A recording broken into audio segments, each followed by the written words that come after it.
नमस्कार, जय हिंद, जय भारत, वंदे मातरम। देखिए, आज आप लोगों को हम बताने जा रहे हैं chapter free consent. Free consent को हिंदी में स्वतंत्र सहमति कहा जाता है। पहले कॉन्सेंट को जानते हैं।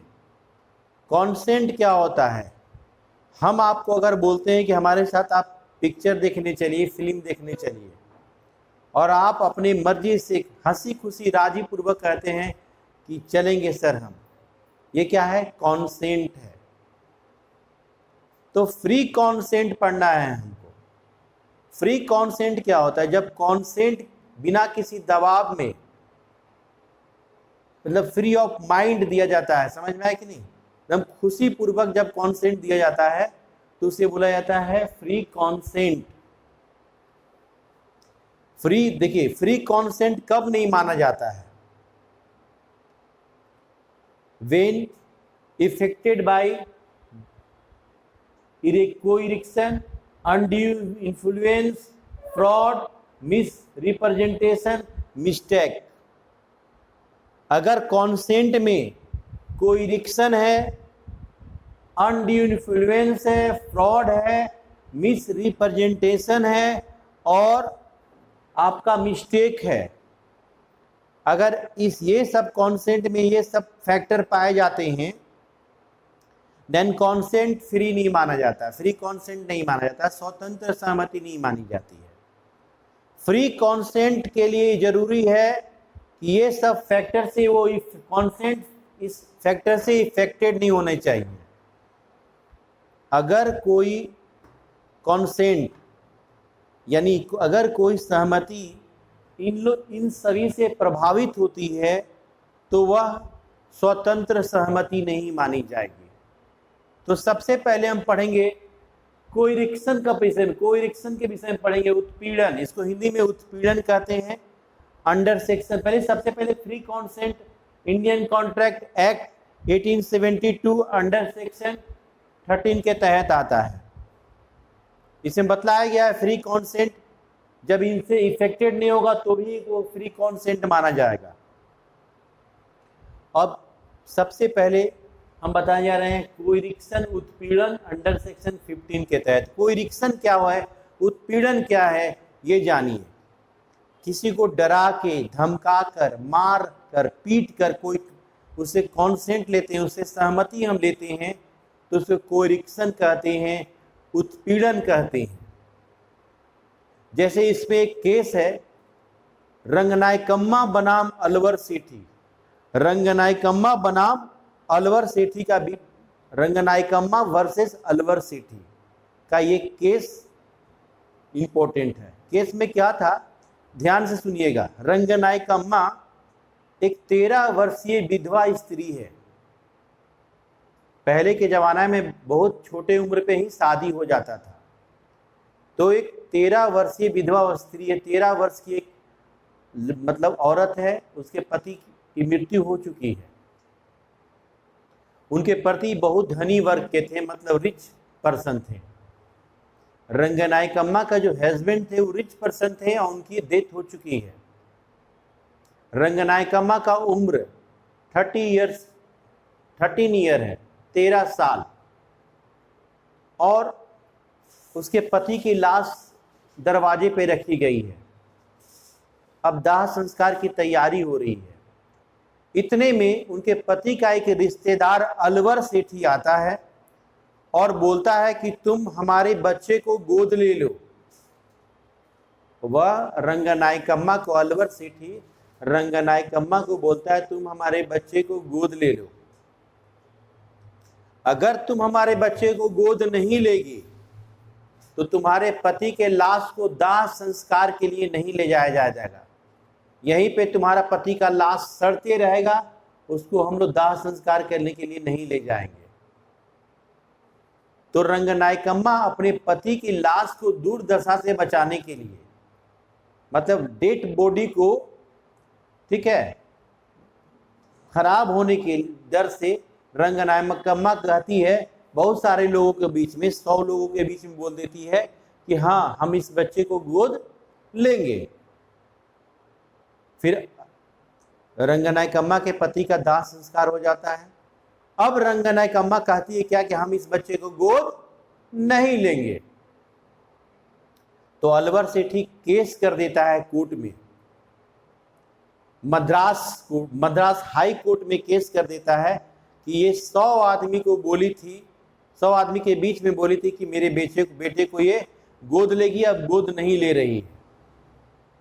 तो हाई कोर्ट ने, मद्रास हाई कोर्ट ने यह निर्णय सुनाया, यह डिसीजन दिया कि किसी के भी पति को लाश को दाह संस्कार से रोकना कानूनी अपराध माना जाता है, और आप रंगनायकम्मा के पति के लाश को रोककर उससे सहमति लिए हैं, उससे कॉन्सेंट लिए हैं। तो यहां पर यह फ्री कॉन्सेंट नहीं है, इसलिए रंगनायकम्मा आपके बच्चे को गोद नहीं लेगी। और रही बात आपने लाश को रोकने का प्रयास किया है तो आप पे कानूनी कार्रवाई की जाएगी। तो यह है कोइरिक्शन। अलवर सेठी ने लाश को रोका और ये दबाव दिया रंगनायकम्मा पर कि तुम मेरे बेटे को गोद ले लो, और रंगनायकम्मा बोल देती हाँ तुम्हारे बेटे को हम गोद लेंगे। वो सहमति भी दी, कॉन्सेंट भी दी, लेकिन वो फ्री कॉन्सेंट नहीं है। अब आता है अनड्यू इन्फ्लुएंस। अनड्यू इन्फ्लुएंस इसको हिंदी में अनुचित प्रभाव कहते हैं। अंडर सेक्शन इसका है 16, अंडर सेक्शन 16 है। अनुचित प्रभाव क्या होता है, अनड्यू इन्फ्लुएंस क्या है?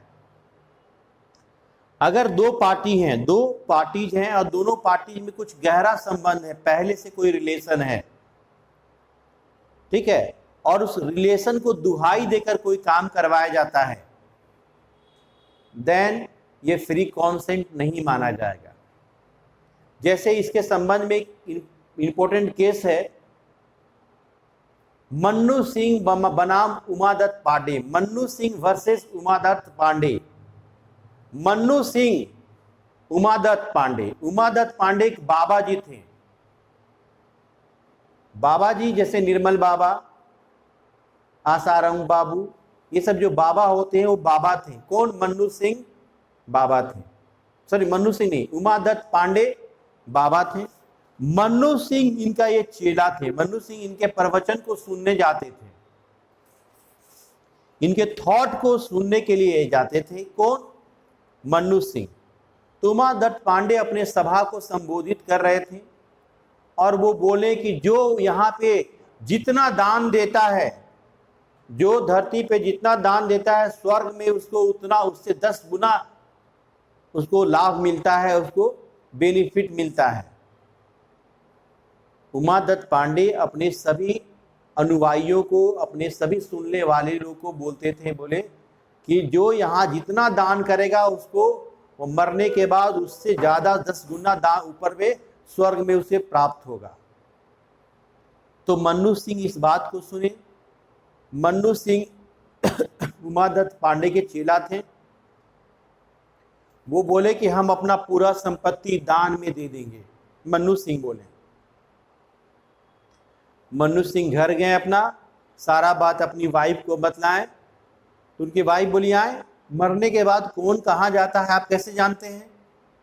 कोई भी कुछ बोलेगा आप संपत्ति दे देंगे, आपको संपत्ति वगैरह नहीं देना है, आप चुपचाप यहाँ पे बैठिए, घर में रहिए, नहीं जाना है कहीं प्रवचन वगैरह सुनने के लिए।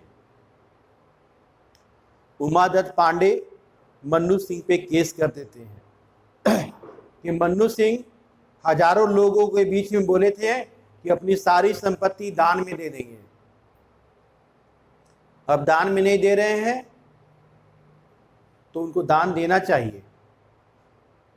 तो इलाहाबाद हाई कोर्ट यह निर्णय सुनाया कि देखिए आप लोग के बीच में जो रिलेशन था वो गुरु और चेला का था, पहली बात, और आपने गुरु और चेला का दुहाई देकर उसकी संपत्ति को बोले कि तू अपना संपत्ति दान में दे दो, तुमको वहां पे मरने के बाद ज्यादा संपत्ति मिलेगा। यह कॉन्सेंट इफेक्टेड है अनड्यू इन्फ्लुएंस से। कोर्ट बोला यह कॉन्सेंट इफेक्टेड है अनड्यू इन्फ्लुएंस से, जिसके कारण यहाँ पे फ्री कॉन्सेंट नहीं है। इसलिए उमादत्त पांडे जी, आप कुछ भी पाने के अधिकारी नहीं है।